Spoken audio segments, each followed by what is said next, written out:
Hello students, welcome to lecture 2.2, African Americans and the Independence of the United States. In this lecture we will talk about many different things surrounding the independence of the United States. First, we will talk about the French-Indian War, which led to the American Revolution. Next, the Declaration of Independence and the African Americans. You learn also about Thomas Jefferson and the founding fathers and their view about black people. Next, we will talk about the Enlightenment and its consequences. Next, the Black Enlightenment. So these are people who are embracing enlightenment among African Americans. One of them was Phyllis Wheatley, and the other was Benjamin Banneker.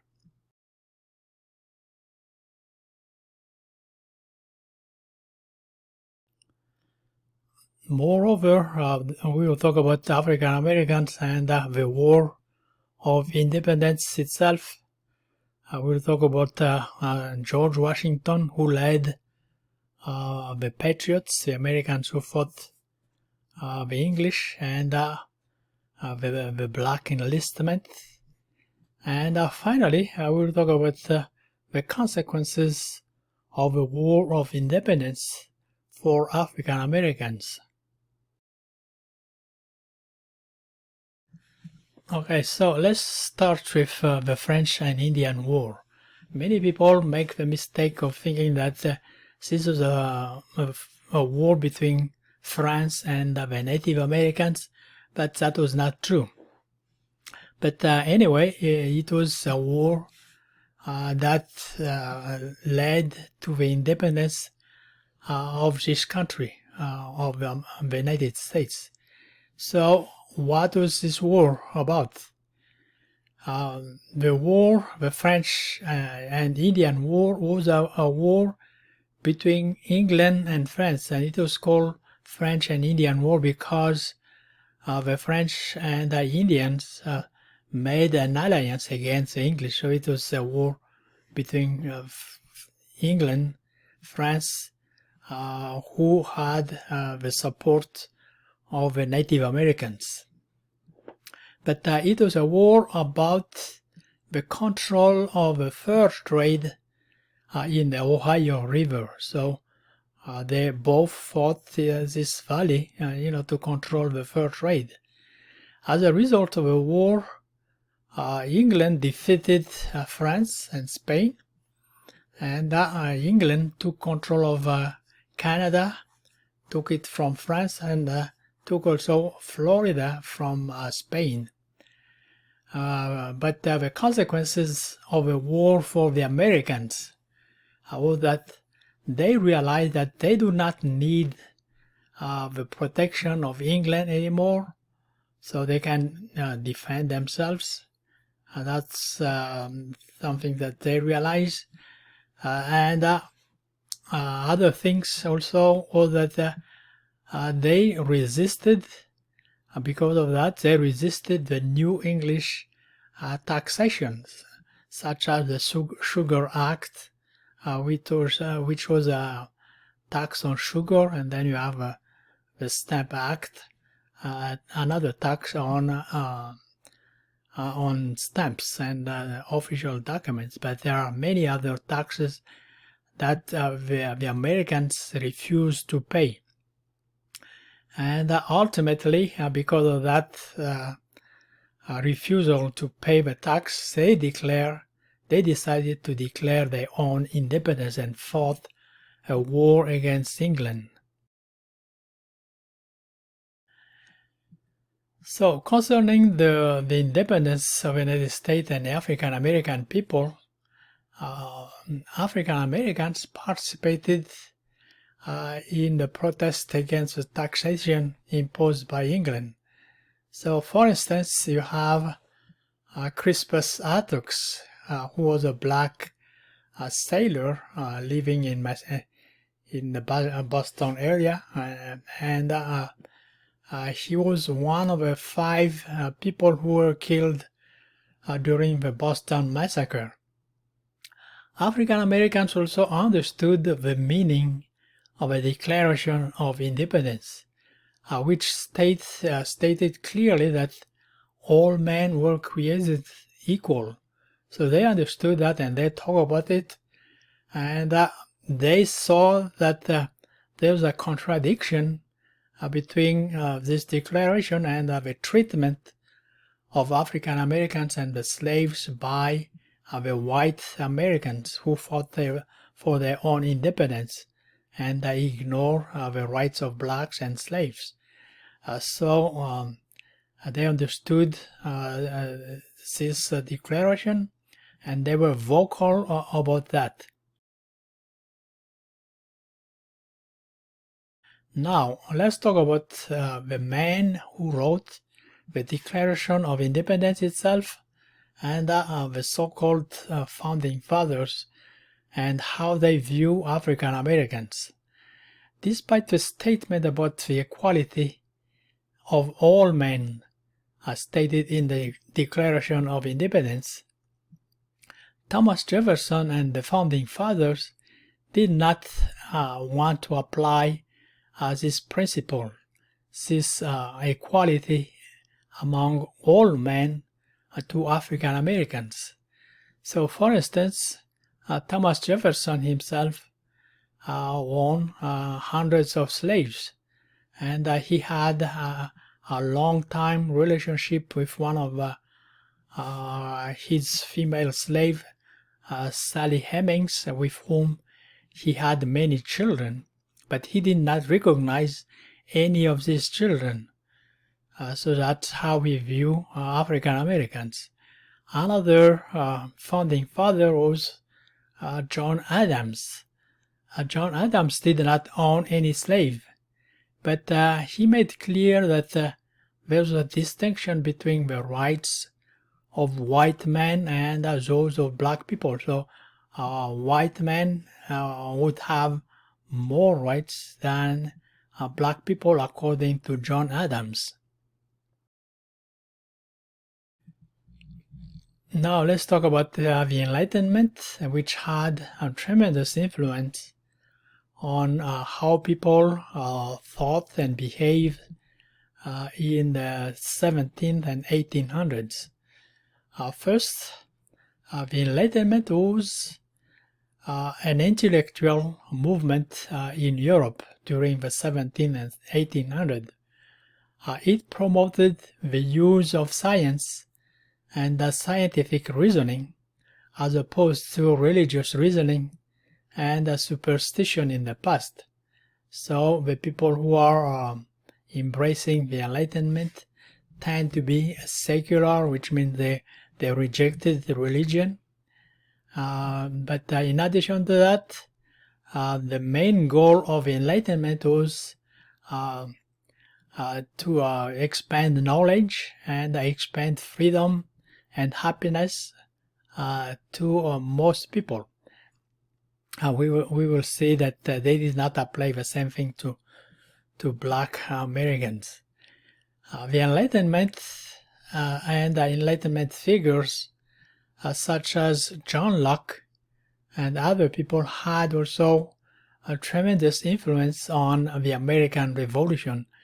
They led the Americans to believe that they should be also free from England. So that's a consequence of Enlightenment. But there was also many African Americans who were part of this Enlightenment movement. But the most famous among them were Phyllis Wheatley and Benjamin Banneker.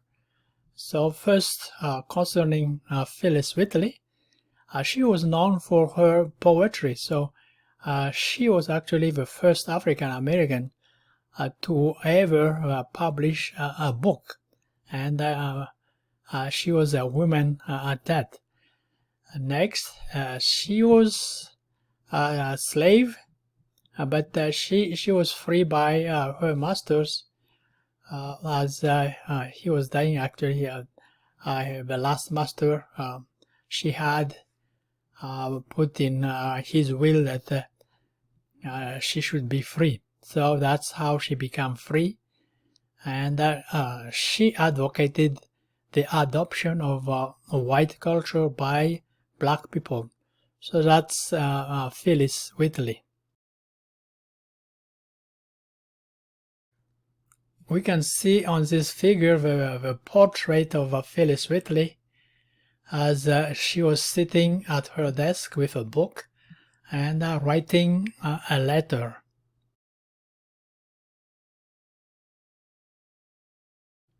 Concerning the other Black Enlightenment, Benjamin Banneker, he was a well-known scientist. He was born free as opposed to Phyllis Whitley, and he was able to attend integrated schools, which means a school with blacks and whites in Washington, D.C. And he inherited land from his white grandmother, so that made him a property owner and quite wealthy. He also assimilated, which means adopted, white culture and gained international fame as mathematician and astronomer. But most important for us, Benjamin Banneker was the first black civilian employed by the U.S. government. So he was employed as a surveyor. And since he was one of the famous free blacks at that time, he called Thomas Jefferson to explain about his view on slavery. So he called Thomas Jefferson to account concerning slavery.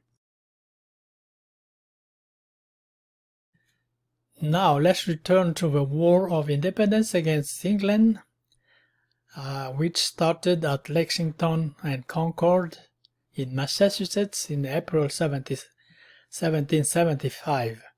So African Americans had to choose their camps, either to fight with the Americans or fight with the English.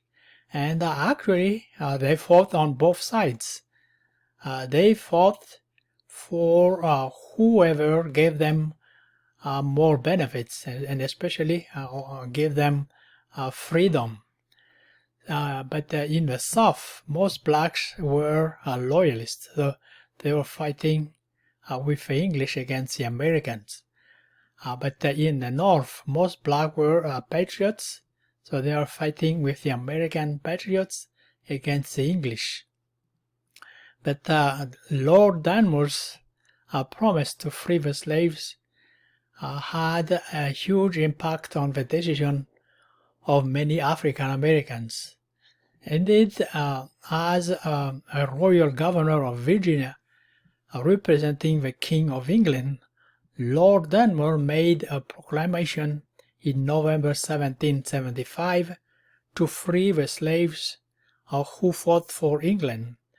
As a result, thousands of slaves joined the English ranks, so they became loyalists and fought for the English against the American patriots.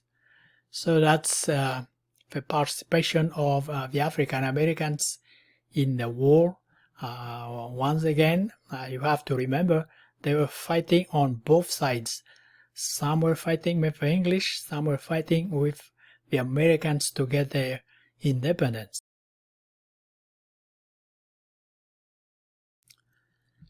So, as you may already know, George Washington was the top general commanding the American Patriots, which was also known as the Continental Army. At the beginning of the war, George Washington rejected a black enlistment and a re-enlistment. He did not want any black in his rank. However, following Lord Danmore's proclamation, Washington has to change his mind, So he changed his policy of enlistment and start to re-enlist black veterans. So the blacks who already served were allowed to re-enlist in the Continental Army, but not new soldiers. So that was a policy of George Washington during the War of Independence.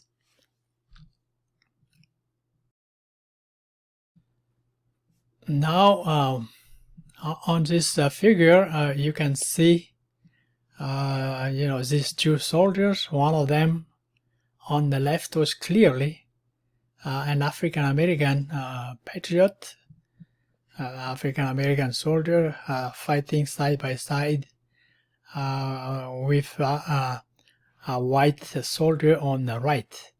So these are the uniform of the patriot soldiers during the war.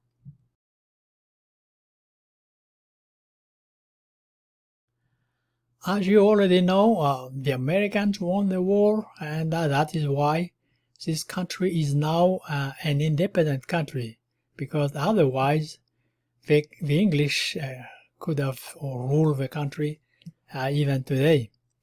But what happened to the blacks, the African Americans, whether they were free or slaves, and whether they were loyalists or patriots?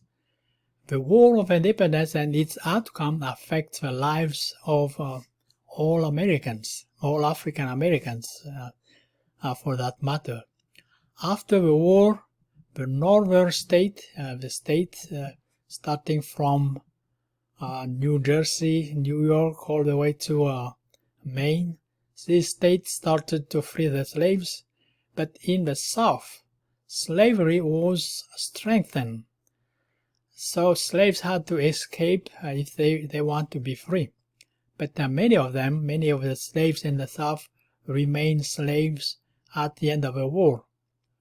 With regard to the black loyalists, the black who fought for the English, they had to leave with the English after the war because the English lost the war. So the English left, and the loyalists, the black loyalists who fought for them, had to leave also.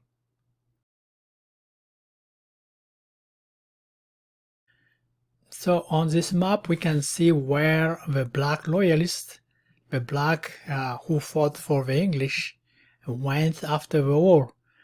Some of them went to some Caribbean islands, but many of them went to Canada, to Nova Scotia, before going to England. So some of them stayed in England, but many of them went back to Africa to create the new country of Sierra Leone. So if you see on the map this country, Sierra Leone, it was a country created by African Americans who fought for the English and who had to leave this country with the English.